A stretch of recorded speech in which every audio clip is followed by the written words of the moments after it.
The Honorable Justices of the Supreme Court, hear ye, hear ye, hear ye. All persons having business before this court are admonished to draw nigh and give their attention to the court. Good morning, and welcome to the Kansas Supreme Court's oral argument session. I would ask Mr. Doug Shima, the clerk of the appellate courts, to please call our 9 o'clock docket. Thank you, Your Honor. May it please the court. The 9 a.m. docket for Tuesday, February 2nd, 2021 consists of one case. Appeal number 122812, State of Kansas versus Jamian D. Wimbley, Sedgwick County, briefs both sides. The appellant has reserved 3 minutes rebuttal time. Your Honor, we're ready to proceed. Thank you, Mr. Shima. Counsel, would you please state your appearances? Good morning. I'm Joe Dash, and I represent the appellant Jamie Wimbley, and I'm present and ready for argument. Good morning, Your Honors. Assistant District Attorney Lance Gillette on behalf of the state of Kansas, present and ready for argument. Thank you, counsel. Mr. Dash, you may proceed with your argument. Thank you, Your Honor. What we're going to do, I have a brief background statement since we're starting kind of fresh with the audience here. This is a direct appeal in which Mr. Wimbley was convicted of 2 counts of felony murder and 2 underlying counts of criminal discharge of a firearm as the inherently dangerous felony. The murder counts come from the deaths of 2 people resulting from a shootout in the front lawn of the one victim. At trial, there was conflicting evidence or conflicting eyewitness testimony about Mr. Wimbley's actual participation in the gunfire. Because of this, the district court issued an aiding and abetting instruction, but refused to give Wimbley's requested instruction, which is based on case law and on mere presence, and opted for the pattern instructions optional mere presence language. Wimbley asserts that his requested instruction is more accurately stated the law and as it applies to evidence surrounding his circumstances, and that it was there for the district court to instruct from pick only. Now, out of the arguments, I'm going to point out one obvious thing, one not so obvious thing. From reading the other decisions on this case from Justice Rosen, it's obvious Mr. Wimbley was tried separately. What's not so obvious is that the evidence, the eyewitness testimony was varied quite differently between case to case. So I'd ask the court to review the actual transcripts of this case without relying on the others, because the eyewitness testimony is dramatically different, including that of Mr. Magic Jamerson, which was completely different than the previous cases. We're here on a single issue, and I'm sorry I keep looking over. I'm reading my notes here. We're on a single issue, and it's really whether the district court erred in refusing to give the mere present language from the Lamas case, in conjunction with the standard aiding and abetting instruction. Lamas is the direct precedent from this court, and it's still good law. And it basically says the surrounding circumstances and factual basis, from the evidence is what we determine the mere presence instruction what mere presence instruction should be given. And in this particular case, I would suggest that, and we're arguing that the entire Lamas holding should be given, including a good definition of intentionally. Now, with that said, I know there's some other case law that discusses how intentionally is almost an automatic. But I beg to differ with that for one reason and one reason only.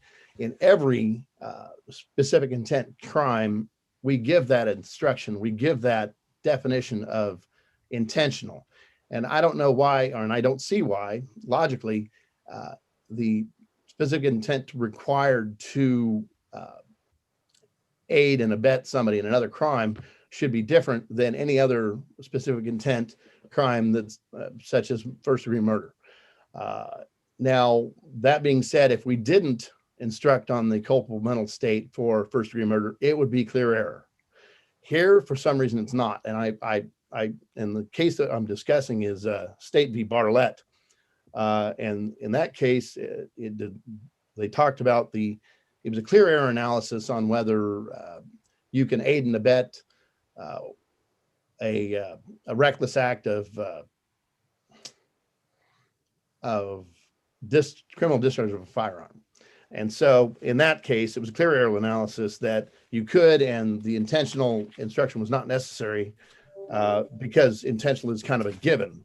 I'd beg to differ with that. I don't think it is. I think that if a specific intent instruction is required for any other case, it should be required for that, because intent is not assumed ever. Mr. Desch, assuming that is correct, this is not the instruction, the wording that you propose is not the instruction that would be given today, is it? If we were I believe it would be. to give a separate intent definition of intentional. I'm sorry, Your Honor. If an instruction was given defining intentional, which is what I think I understand you to be saying should have been done, Yes. it would not be worded in the language that you proffered, which is language that is now outdated in light of the new definitions of intentional in our criminal code. So how do we handle that? I'm sorry. Well, when they recodified in, I think it was 2010, they came up with this culpable mental state thing where we've just determined that intent is in three different parcels. I would submit that the definition from Lamas is no different really in practicality than the actual definition for intent.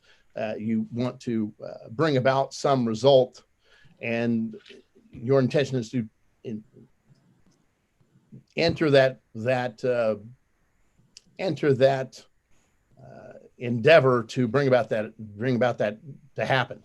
And since discharge of a firearm, criminal discharge of a firearm, is an individual offense, which is an individual thing that is created by one person, I would say that you have to do something more than just participate. You have to intend to participate. And that was the question here before the jury. And it's also the question why the jury came up with a question. They wanted to know, some more, they wanted to be enlightened on criminally responsible. And I think that really goes straight to that aiding and abetting instruction. Now, with all that said, if they'd have used the new version of intentionally, I don't think it would have mattered. It would have been the same as giving the second sentence or the last sentence of Lamas. It would have aided the jury in determining what to do. But here it wasn't given at all. There was no definition of intentionally given. And the old, it really wouldn't have made much difference. It would have helped the jury. And what does it add beyond what a common sense understanding of intent acting intentionally means? I mean, the jury was told that they were instructed that to be criminally responsible, that he had to, quote, intentionally aid another to commit the crime. Yes. I mean, that's standard PIC. That was part of the standard PIC instruction. Yes. And that intentionally is a word that we have a pretty common understanding of. What do you believe is added by the sentence that you proposed? Well, if we do that, if we assume that, why is every other instruction for for a specific intent crime given this other instruction? A defendant acts intentionally when it's his desire or conscious objective to cause the result complained about by the state in this particular instance. So desire or conscious objective, I think, is important because I suppose you could intentionally be reckless, but in this case, you're intending to help someone else be reckless rather than just being reckless itself. And I'm not trying to sidestep your question. I'm trying to say that I believe that the actual instruction, even given in the new form, would be beneficial for a jury to understand. You have to have a conscious desire for something to happen for it to be intentional. So I guess that's how I'd answer that question, Your Honor.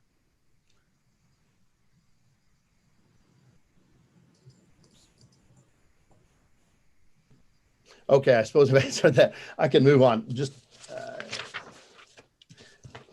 I think I've actually covered the majority of my materials. But I would ask if why is this different than a specific intent crime why is aiding and abetting different than a specific intent crime? And I suppose that's the question I posed to the entire court. Why do we need it in one instance and not another? And so with that, I think I'm finished with my arguments unless there's any more questions. A question, counsel.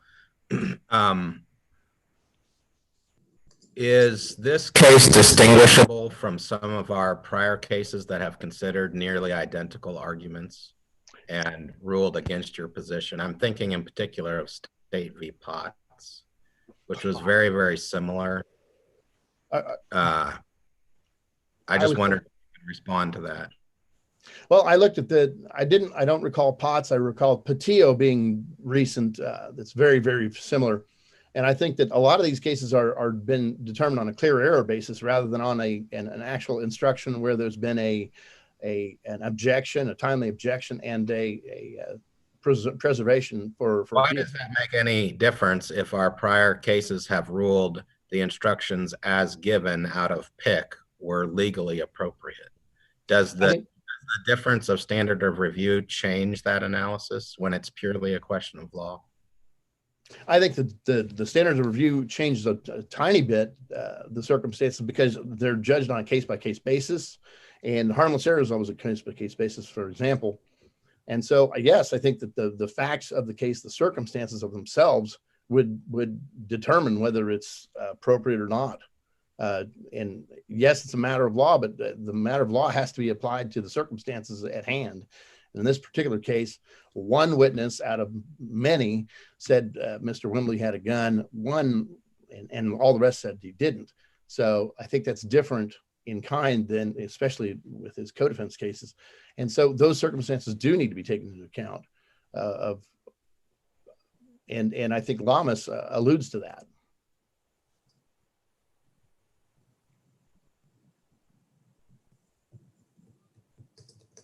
Does that answer your question, Justice? Yes, thank you. Okay. But with that, I think my argument's complete. All right. Thank you, Mr. Dash. Mr. Gillette. Thank you, Chief Justice. Good morning, Your Honors. The state will respond. Obviously, the state's position is that this case is actually fairly simple. The defendant is asking you to reverse his convictions when a jury was appropriately instructed on aiding and abetting because he wanted them to be inappropriately instructed on aiding and abetting. And if that doesn't make a lot of sense, you're not alone. I think that what we have here is that the defense asked for a mere association instruction. They were given a mere association instruction straight out of PIC. The defendant also requested some surplusage or potentially even dicta from the Lamas case.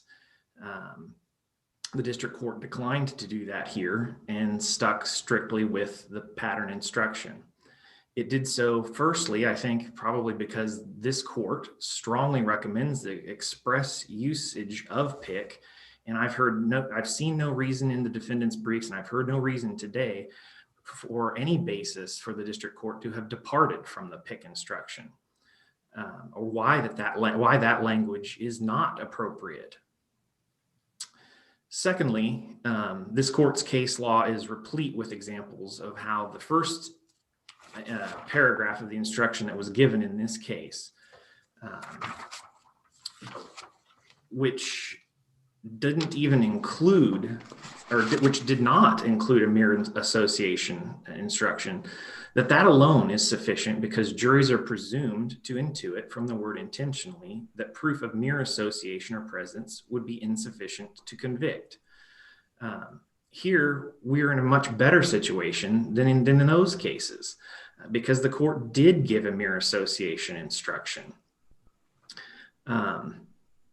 And that brings me to my third and final point that's expressed in the brief on this issue is that the defendant's requested in language from Lamas is no longer legally appropriate.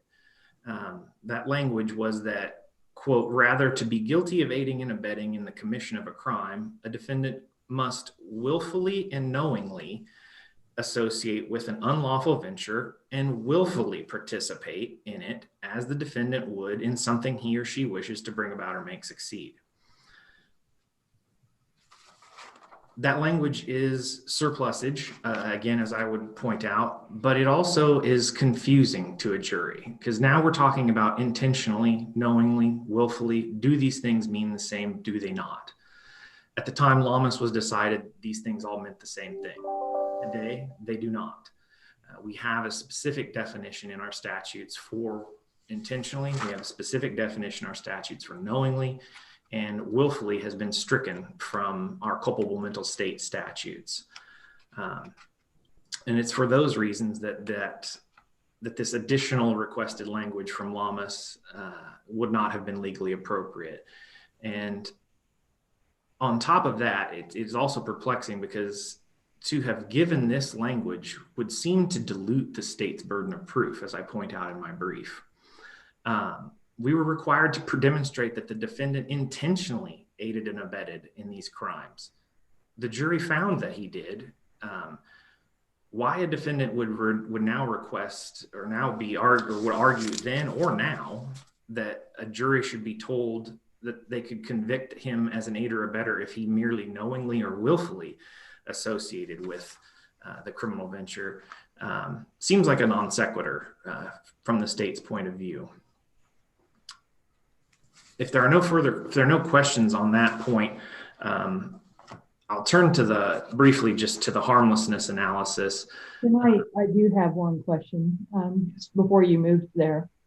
KSA 215202 begins with the statement that a culpable mental state is an essential element of every crime defined by the code, and then goes on to say these are the culpable mental states.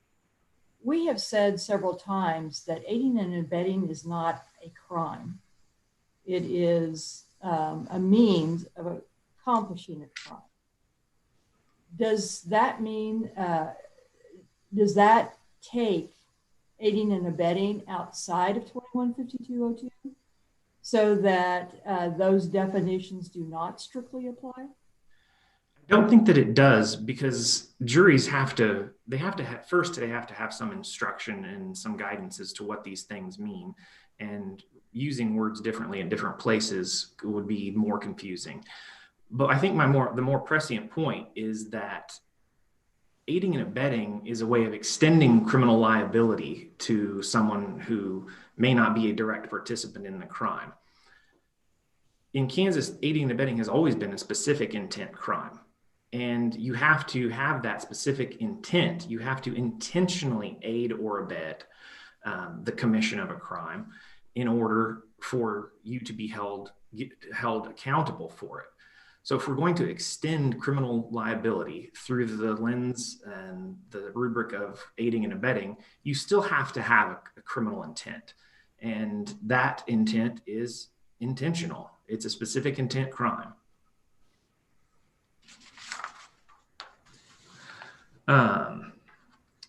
One other thing, actually, before I move on to the harmlessness analysis, I got a sense that there was a new argument from what would effectively be our podium today, that there's some problem that the district court didn't add definition of intentional. A, that's a new argument, and B, as your honors pointed out, jurors are presumed to understand what that word means. I don't think that is an issue that's a problem here today. The point is, the jury was specifically told that he had to intend to participate in the underlying crimes. I guess one other point that ties in with the harmlessness analysis is the Potts case that Justice Stegall mentioned. There is no basis to distinguish this case from the Potts case. In fact, the Potts case is helpful here because it reinforces the fact that that second sentence, the instruction that the district court actually gave here, that mere association with another person who actually commits the crime or mere presence in the vicinity of the crime is insufficient to make a person criminally responsible for the crime, was expressly found to reinforce the intentional nature of a defendant's actions, and that it is that those intentional actions that are required to extend liability to them. Mr. Gillette? Yes. My reading of Potts would suggest that the court in Potts found that language that you just read was surplusage. Sorry. I'm sorry, Justice Just Steele, your audio lagged. Yeah. Your mic is doing odd things, or something is doing odd things. One more time, and if it doesn't work, I'll just let it pass. Okay. My question was, my reading of Potts is that the language, Mr. Gillette, that you just read was held to be surplusage. And I don't necessarily disagree with that. The simple fact of the matter is that if it is given, it's not in conflict with the preceding language, and it in fact reinforces the preceding language. So it doesn't have to be given. As I noted earlier, many of this court's cases have found that just the first sentence, that a person is criminally responsible for a crime if the person, either before or during its commission and with the mental culpability required to commit the crime, intentionally aids the other person to commit the crime, is sufficient. I guess what I'm driving at is the language that was requested in this case was the same argument was made in Potts, that language should have been given, correct?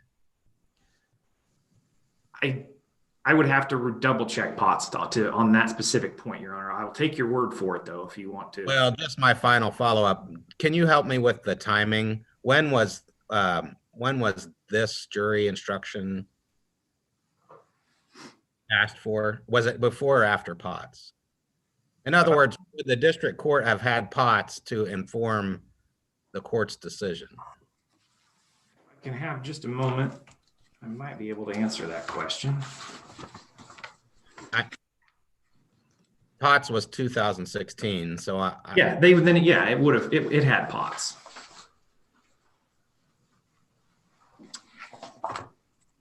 And I just, so that the court's clear, I was just referring to the pick itself, which the court did, and Potts is cited in the notes on use there. So it did have Potts that would have aided in its guidance here. Now, I guess I will turn to the harmlessness argument here. There's been a lot made of whether or not the defendant himself actually had a gun. And I want to be clear, he didn't have to. He didn't have to have a gun. He didn't have to shoot a gun. He just had to intentionally aid or abet these other guys when they killed two people. And it's the state's position that the evidence here was overwhelmingly clear, and that there's no reasonable probability that the verdict would have been different if this additional confusing language by the defendant, requested by defendant, would have been given. I would in fact say that not only is there no reasonable probability that the verdict would not have been different, it would certainly have been the same, though it may not have been as sound, because I have no doubt that had the defendant's requested instruction been given, we would be here arguing regarding invited error or something else about this language, that it had diluted the state's burden of proof. And that's why I took the time to address that in the state's brief. To be clear, I think, again, the evidence of the defendant's aiding and abetting was overwhelming. There was this long-standing rivalry that had been fueled up near Thanksgiving because of a fight. He drops this girl off at the home where the shooting would eventually take place. There's a dispute. There are threats uttered by the defendant that he will be back. He refuses to come back and pick up this girl. He refuses to meet her in a different location. Instead, he comes back within 30 to 45 minutes with guns blazing from the car, and two people are dead when he carried through on his threat. The only thing, I guess, that I would note, just as a matter of candor to the court, regarding the evidence did show there was one witness that absolutely unequivocally saw the defendant shooting. And I bring this up just because defense counsel today mentioned the other cases. This is obviously the third co-defendant in these cases. And the evidence is different. I don't pretend to encourage this court to consider those other cases factual records as the factual record here, with one exception, and that is to Magic Jamerson. And he was cross-examined using his testimony from those other trials. And that cross-examination and that evidence is in the record here. And it was, while he was not always consistent, he did at times make unequivocal statements, previously in statements to detectives, which was testified to here, or in prior trial testimony, that this defendant was a principal, not just an aider and abetter. But again, that's neither here nor there. Just wanted to make sure that the record is clear on that point. Counsel? Yes. What do you make of the jury question in terms of your harmless error analysis? Sure. I think that the first thing that I would make of the jury, or first point that I would make regarding the jury question, is that I don't think we should start delving into the deliberative process and what we can and can't glean from the jury's questions. And I think that there are a number of reasons for that are set forth in my brief. To the extent that we want to engage in that kind of speculative analysis, I would suggest that when you look at the question that was given here, that the simple fact that the jury struck out the third line, is he responsible for the conduct of others? They had already determined that he was not merely present. What they needed guidance on was the culpable mental state required to find the defendant guilty. They got that. They got it by the court redirecting them to the instructions that they were given that applied to those specific 2 points to clarify mental culpability and criminally responsible.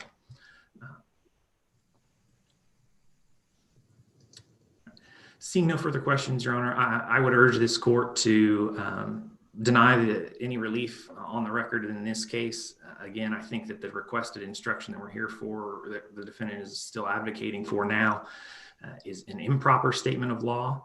It should not have been given and was not given. Thus, no relief is warranted. And even if the defendant's requested instruction were somehow deemed a proper statement of law, on the record of this case, not giving that language was utterly harmless. Any other questions? Thank you, Mr. Gillette. Thank you. Mr. Desch, you reserve 3 minutes. Thank you, Your Honor. Let me just get a couple of things out of the way. The cross-examination by a prosecutor of a witness is not evidence, and that's obvious. So the intention to impeach their own witness does not mean that that's evidence. The evidence is what comes out of the victim or the witness's mouth. And I just want to make that clear, because it's time and time again, you can't just ask a question and assume that answer is, or assume that the question is evidence. It's not. Could you explain that, Mr. Desch? Cross-examination of a witness is not evidence? I'm not sure what you mean. Well, I think what we're doing, if we say that, we're giving credence to the prosecutor testifying. You said this before, and if they don't agree, then they don't agree. That's all there is to it. I'm just trying to make clear that the prosecutor's questions are not evidence, no matter if the witness bites or not. If, in this case, Mr. Jamerson did not bite. He said, "I don't remember. I didn't say that," and his testimony was equivocal in every particular instance within this trial. Whatever he said in another trial does not matter one hoot. Moving on, as a matter of law, I think we need to look at this is a pure matter of law. I did raise a new issue that the aiding and abetting instruction is fatally flawed because it has no definition of intentional given with it, at least in this particular case. It's fatally flawed. And it's just like Mr. Gillette said, that we have a specific definition of intentionally, and it's in PIC 52.010. Why not give it with this? Because you have to have intent, and that intent would be better served to be, well, it'd be better served to explain what intent means to a jury when they're having trouble, especially in a case of felony murder. Felony murder is, well, it's the crime that exists simply because somebody made a mistake, basically, and that mistake was to go commit a crime. Well, the person committing the crime was the person that shot the bullets, not the person that aided. Now, not to say that they are not responsible criminally if they intend to be, intend to assist that crime. But if there is not an intent to do that, a specific intent to do that, then they can't be found guilty. So, and I understand that the mere presence language at some point in Potts, they decided that was surplusage. I'd have to say that I somewhere you have to define intent if a jury needs it. And in this case, the jury asked for it, they didn't get it. And that would be my response. And that's all I have, Your Honor. If there's no questions. Are there other questions? Thank you, Mr. Dash. Thank you. And thank you to both counsel for your arguments today. The court will take this appeal under advisement. We are now in recess until 11 a.m. this morning. Thank you.